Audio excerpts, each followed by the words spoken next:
Hey everybody, Dr. Sanderson here. Welcome to Unit 5, which is our next to last unit in the course, where we're going to be talking about employee dissent in sports organizations. So when we talk about employee dissent, what we're meaning or what we're discussing is employees expressing contradictory opinions about workplace policies and practices. So, an employee might not like a policy. They might not like that they have to be drug tested for a workplace accident, and so they complain. They talk about it. They go to somebody and express contradictory opinions, which often is seen as complaining. So one of the challenges for managers and leaders is how do you distinguish between dissent and complaining? And really, you can't until you actually do some investigation and some digging.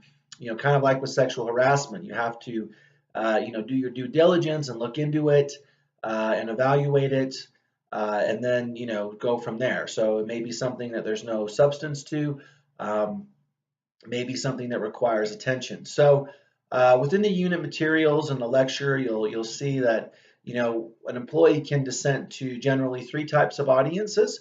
They can go upward, which would be to like their manager or supervisor.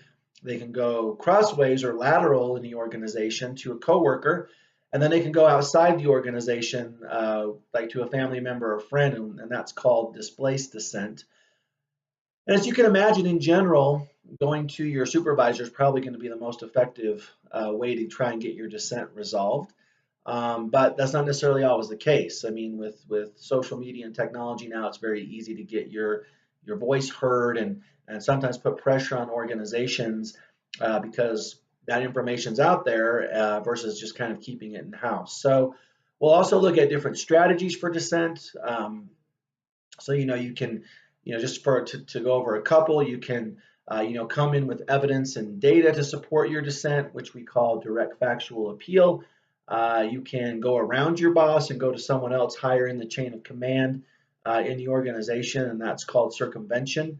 You can also do what we call solution presentation, which is where you come in and dissent, but then you bring a solution to the problem as well. So and of course, then in sports, we know that dissent is something that occurs pretty regularly. It's not uncommon for an athlete, a coach, an owner to criticize or to dissent about something going on within sports. So athletes might dissent about a policy such as drug testing.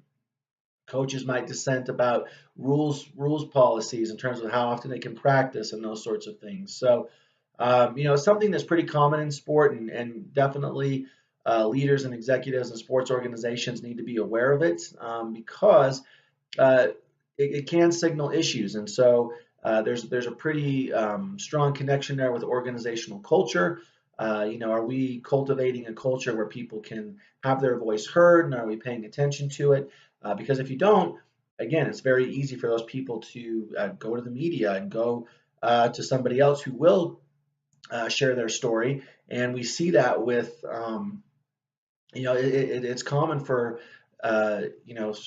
employees in sport to do that. There was a situation at the University of North Carolina with an academic scandal with their student athletes, and whistleblowing. One of the employees blew the whistle because nobody was doing anything about it. So, you have to be very, very careful because as soon as it becomes public, and as much as closely and as passionately as so many people follow sport, can really snowball into a PR issue if you're not paying attention to dissent. So, looking forward to your thoughts on dissent in this unit.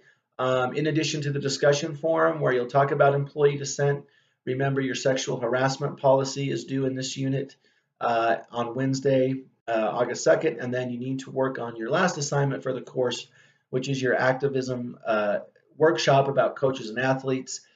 So remember that's a presentation on PowerPoint or Prezi where you're going to be acting as if you were a consultant. You were brought in to advise senior leadership in sports organizations about how they should handle athletes speaking out on, and coaches as well, speaking out on social and political issues. So looking forward to your thoughts again in this unit, and I'll talk to you soon.